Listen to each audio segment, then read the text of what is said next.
мен номер 20 Сәкен Сейфуллин атындағы мектеп гимназиясының 3 сынып оқушысы Тұранова Арина Мұратқызымын. Мен Абай Құнанбаевтың 175 жылдығына арналған эстафетасына қатысамын. Қазір мен Абай Құнанбаевтың «Ғылым таппай мақтанба» өлеңін орындаймын.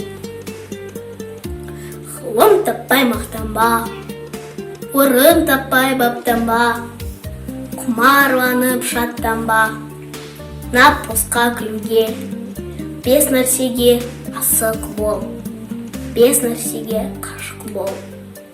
Адам болам десеңіз, тілеуің өмірін алдында, оған қайғы жесеңіз, өсек, өтірік мақтаншақ, еріншек, бекер мал шашпақ, 5 асыл іс білсеңіз, талап еңбек терең ой, қанағат рақым ойлап қой, 5 асыл іс көрсеңіз.